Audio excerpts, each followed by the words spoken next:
Hi there, it's quite early morning here. Thought I'd make some videos. Thanks for watching this video, watching this channel. And this is mostly about the raw vegan diet and me sharing my story of living on that kind of lifestyle. I wanted to talk about B12, which is a popular subject among vegans, obviously, and raw vegans. B12 is an essential nutrient, as far as we're aware, for the human body. And what B12 comes from is from bacteria. So it doesn't come from plants, it doesn't come from animals, it's from bacteria, and it's essentially their waste product. So just like all animals have to go to the toilet at some point, so do bacteria, and their waste is B12 or certain types of bacteria. What B12 is essential for, I don't know exactly, but it's got a lot of different things that it's important for. And back in I think it was back in the 50s, the 40s, the 30s, it was discovered as an essential nutrient. And the idea is that they started to do these operations on people where they were taking out a certain part of the digestive system. I think it was part of the stomach or part of the intestines, and that it had a certain cofactor in it, or there's something that happened in that part of the body that was related to B12 or B12 absorption and so on. And what they found was they took this out, and all of a sudden people were becoming B12 deficient. Well, they were having symptoms, and then eventually they worked out it was a lack of B12. So that's how it was discovered. And then when it was discovered, there was an assumption or a thought made that eventually that B12 wasn't in any vegetables or plant foods. Therefore, it must be the case that vegetarians and people that don't eat animal foods must get B12 deficiency. So that was the thought, I suppose. That's the prevailing thought. And as far as a number of scientific studies that people tend to quote have shown, vegans tend to be deficient in B12 or low in B12 compared to whatever is the standard that people believe is the standard for B12. How they came up with that standard, I don't 100% know when that standard was set, who it was set by. I would assume it was the most rigorous and highest forms of science possible, but who knows? I would also like to assume that, well, no, I can't assume. I know that any people that were involved in that study, in terms of people that would have been analysed or studied, would have been people who are on the standard diet. In other words, a very, very unhealthy, poor diet, very poor quality diet. So I don't know how the B12 levels were set and so on. Raw vegans, it's still found to be low or deficient in B12. Now, there is always an argument in the vegan or raw vegan community that B12 is from bacteria and that people can produce their own B12, or that we breathe in bacteria, that bacteria live within us and that produces enough B12. Supposedly, according to some vegan doctors and vegan advocates, that's not the case. So vegans should always take B12. Some seem to be not so worried about it, but it seems to tend to be the advice that vegans should take some form of B12. I've known a number of vegans who have said they were B12 deficient, who said they got the symptoms. who had low B12 and were worried about it and started taking shots and all sorts of things and said it made a difference. So that's and some people are very much feel that it causes damage if you don't take it, and you need to do it over time. For whatever reason, since I've been vegan and raw vegan, I've never taken any supplements or fortified foods, including that included B12. It's probably about 4 or 5 years now. Now, what people would often say is that the liver can contain a supply of B12, a store of B12 for somewhere in the region of, and I've heard figures from 8 to 20 years. Now, I don't know if that sounds right to anyone. I'm not sure what exactly that means. But it certainly seems like a very long time to be able to store an essential nutrient. So I'm not sure what's going on there. I've never tested my B12 level, so I don't know what it is. And I've not taken any supplementation. As far as the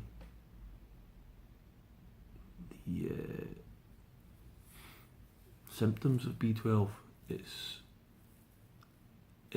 hard to say, because I think the symptoms of lots of things seem to be the same: lack of energy, depression, low mood. There's things like, you see things in symptoms that are like putting on weight, and I don't understand why that's a symptom or anything. But the other thing is like shooting nerve pains, or a guy explained, or like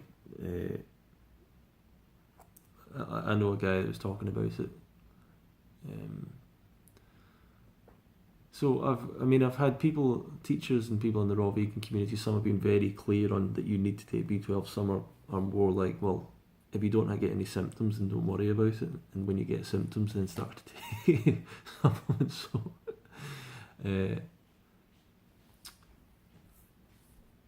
so in general, it's kind of a bit of a mixed view, but people would tend to say, oh well, the science says this. I'm not really sure if the science is as clear as people would say.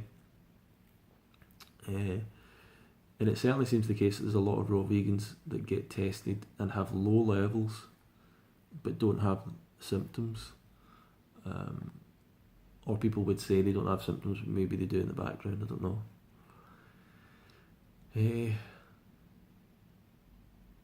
I don't appear to have any of these symptoms, and sometimes when things happen I wonder if it is, it's always in the back of my mind. But if I'd never even known about the concept, I probably would have never thought that I was deficient in something or anything else. I don't really know. I'm certainly not against taking supplementation, doing a blood test and all this stuff. I'm just more of the opinion that it just might not be the most important thing to think about at the front of my mindset, and that's the problem, that a lot of people get very worried about it, and it becomes the biggest thing, that this is the thing that's missing in their whole regimen.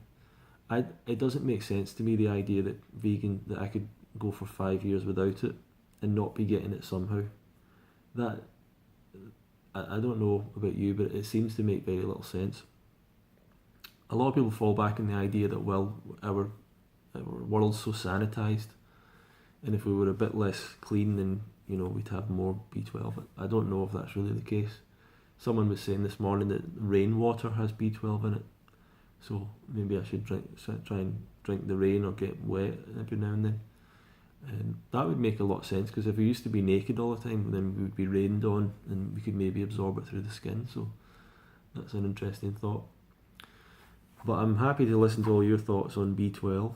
There's a lot of strong opinions out there, and a lot of vegans are determined that they're deficient in something. They just absolutely want to be. They want to be. They're determined to be. They have to find something in their life to to be deficient in or something, or some people even want to bash veganism even though they're vegans. I don't know what that's all about. What I would suggest is that what we should really focus on are the real deficiencies in most people's diets, which is people don't eat enough fruit, people don't eat enough fresh fruits and vegetables, people don't get enough phytonutrients, phytochemicals, vitamins, vitamin C, potassium. People aren't getting enough of these things, and it's causing people to die 40, 50 years earlier than they should. It's a really staggering thing. It's an incredible thing. And then people worry about B12, and vegans worry about B12. When they see all around them the evidence of people collapsing from heart attacks, from strokes, from cancers in their 50s and their 60s, and the majority of that, the biggest factor is the diet. And the absolute biggest factor, number one, is not enough fruit. Not enough fruit. The Global Burden of Disease study was found, gave a whole list of different risk factors when it came to diet, when it came to disease. Diet was the number one risk factor. Within diet, not eating enough fruit was the top risk factor. So what we're trying to say is eat more fruit. Why not live sometimes exclusively on fruit? Why not eat fruit all day long? If you enjoy it, why not eat it all the time as much as you like? And there's no downsides. There's no negative part to play in eating fruit. So that's where I feel about B12. When people want me to focus on B12, I say, well, what about everyone else focusing on all the other stuff? People are literally dying, literally getting disabled in their teens sometimes from certain things that are related to diet. So I wouldn't worry so much about B12, but I know it's something that can be treated easily with a supplement. It certainly doesn't make me think there's anything wrong with a vegan diet. It certainly doesn't make me think we should be eating insects or animal products. I don't think that's how we got it. I think it's very clear that the human body, the human psyche, has a very strong urge to stay away from eating dead animals and stay away from eating insects as well. So this thing with rainwater, that makes me interested, because I definitely think we would have drank a lot of rainwater from leaves. So a lot of fruitarians think, oh, we wouldn't drink water, we get it from fruit, but leaves contain water. And what you see is monkeys tipping leaves and drinking rainwater. So rainwater is maybe another place for B12. But I've had friends that have said, oh, it was insects we would have eaten, and I don't particularly feel any drive to eat insects. But perhaps I was taught not to do that, I don't know. But I'm happy to hear all your B12 comments. What I would say is I'm not suggesting anyone does the same as me and avoids it. It's your own choice to make, but it's very simple. If you want to take a B12 supplement, you can get them all over the place, and it's hard to say, as with a lot of things, it's hard to say if the people that I've met were really deficient, or if it was in their mind, or if the fact that they were taking drugs, drinking alcohol, smoking cigarettes, and doing some of the not very healthy things that a lot of vegans do was contributing to it. I would also say that I've met people that were omnivores, or whatever you want to call them, people that ate a diet that should be rich in B12 that were taking B12 supplements as well.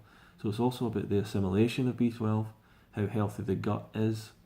If you've been damaging your gut all your life with the standard diet, your chances of being able to absorb things are less. So that might be a factor in taking B12. Anyway, I will keep you updated if ever I change or supplement. I'll let you know.